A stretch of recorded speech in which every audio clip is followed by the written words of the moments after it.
Lincoln LS updates number 2 from the most recent iteration of this.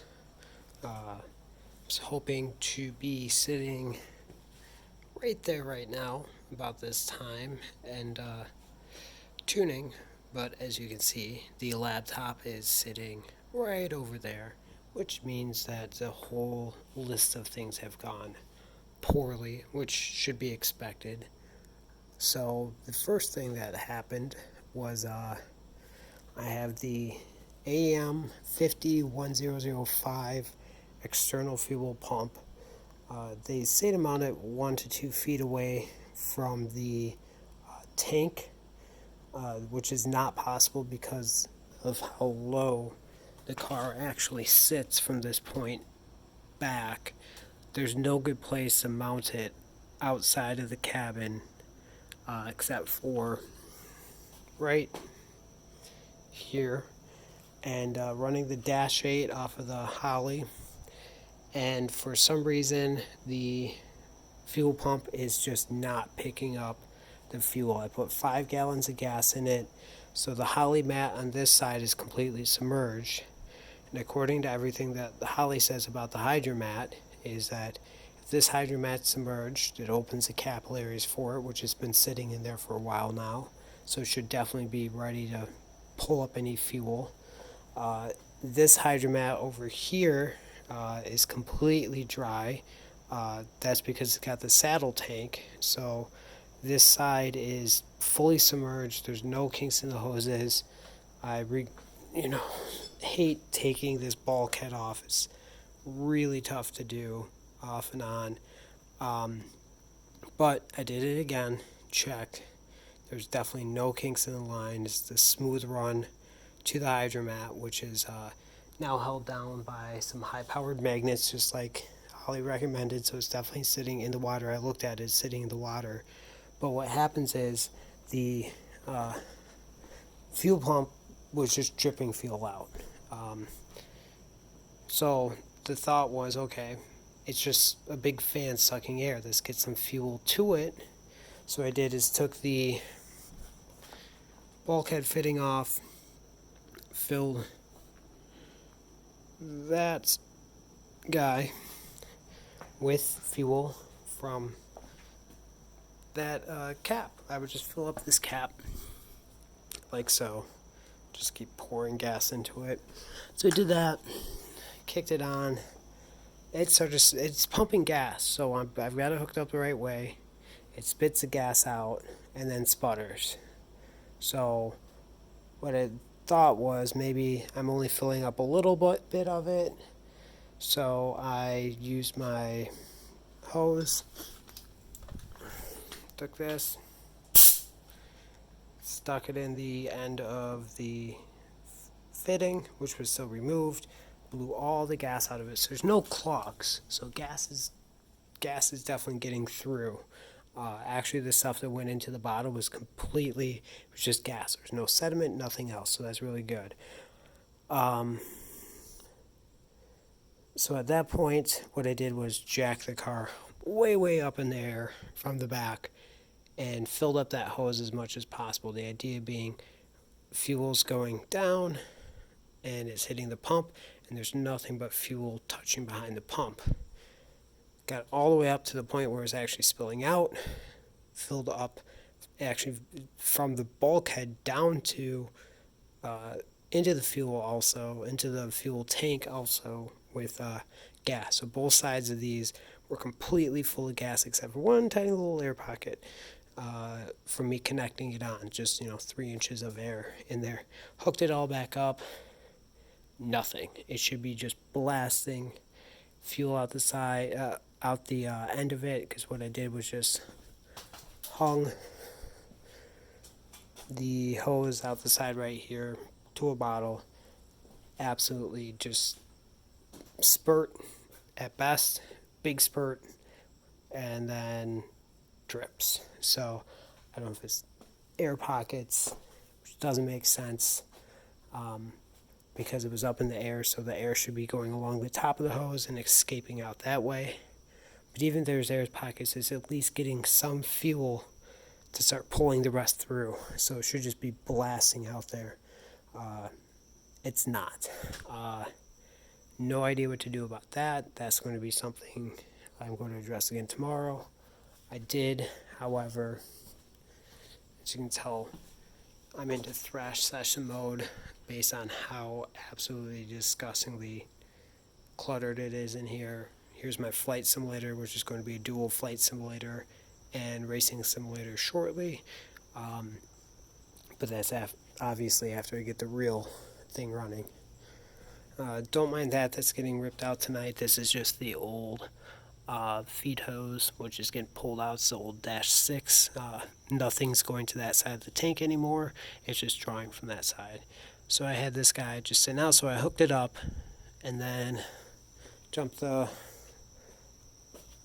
pump again, which is my car battery, and it did build roughly 30 pounds of pressure. So it builds pressure, but it's not pumping gas. When it is, it's sporadic at best. No idea. Troubleshooting that tomorrow, hopefully. Then issue number 2 happened, which was I had the car jacked up on this side to get to some wiring and start taking out the fuel hose out of this side just to clean it up, get it out there. And I was paying really good mind to make sure that my wastegate, which sits extremely low, you can't even see it under here. Hold on. The wastegate dump pipe, which sits shiny thing sticking down right there, wouldn't hit the jack. So as I was lowering it, it was fine. It cleared the arms of it just fine. But then, of course, it hit right here really hard. It made an extremely loud popping noise from inside the engine, which I'm very worried about. It being the wastegate welds to the header that just popped, which is going to be a nightmare to pull all this back out. My vote is to ignore that right now and just get it started and running, and then burn that bridge when I get there, because I'm not pulling out this turbo again right now. It is days of work to do that. Alright, so that happened. I was really, really thrilled about that. I was trying to be as cautious and careful as possible, and of course it catches it by not even a quarter inch, potentially causing days of work and a complete re-weld of the wastegate flanges. So what happened next?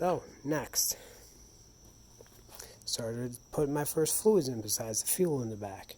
Started filling up the power steering and just start hearing drips all over the floor. Took a while to get it off. I had to drain all the power steering out, which is this nice and expensive but recommended for the MR2 pump AMSOIL power steering fluid. Supposedly it's the best for this pump. And found out that this gasket, it's very hard to see, but it's kind of see it with a light. There's a nick in it right here. And that little nick, when I put it on last time, the reservoir must have pulled it down because the reservoir had marks on it. So this is going to be head to AutoZone, Advanced, whatever, tomorrow. Pick up another one of these, but that meant that's not going to be completed tonight either, which, again, I'm just trying to get stuff checked off so I can get this thing tuned, and little things keep coming up. So I end up power steering for the night because there's no way to fill that up with the gasket kinked and torn. So then I started filling coolant into it, which the cool little race radiator apparently has 2 click settings. It was on neither of those. that's my fault. I pulled it off to get air flowing and for draining it, and I just put it on and turned it a little bit, so when this filled up, this sits a lot lower. It popped that cap off and a bunch of coolant came out, which I had to clean up. So got it set to the second setting, which is 30. It's kind of cool. It's set to two different settings. I think it's at 32 pounds now. So you can do 28 or 32. So I got it set at 32 pounds. Second I finished that up, then I noticed that this guy was leaking from behind here. So I just crimped it down super tight. I have no idea why this was leaking right here. It was already very tight. I don't know if there's a tear in that coupler, which would not be fun, finding another one of those right now on a weekend. So let's hope it's not torn and that I just need to crank it down a little bit more. But it's got oil in it, which there's a couple places where there's potential oil leaks, which is the back of the engine, and then the valve covers for some reason leaked last time.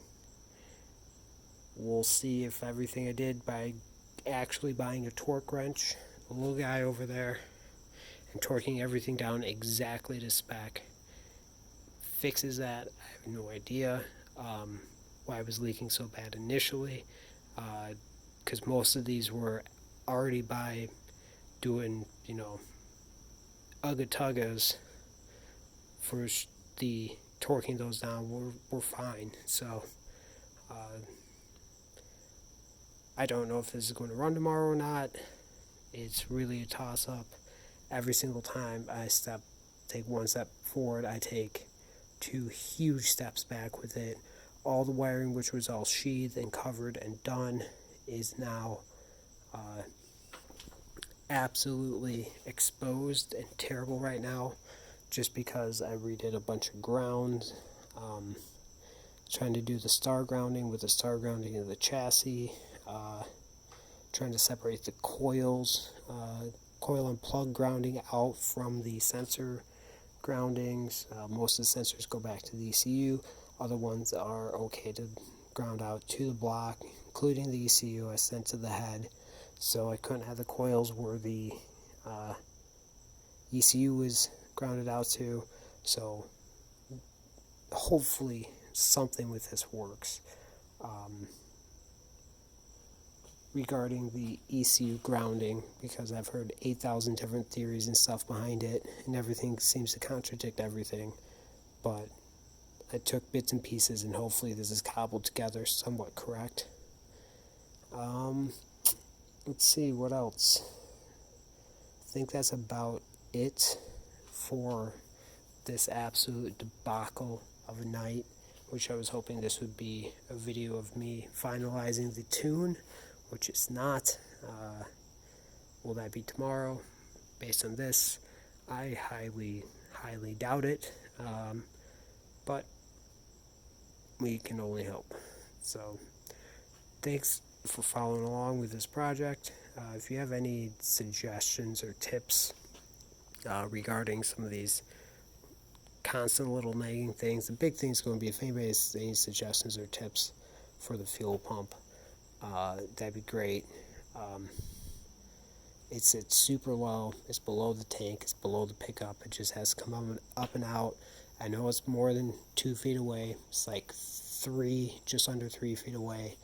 But with how low it sits, it shouldn't be that big of an issue. We'll see. Thank you.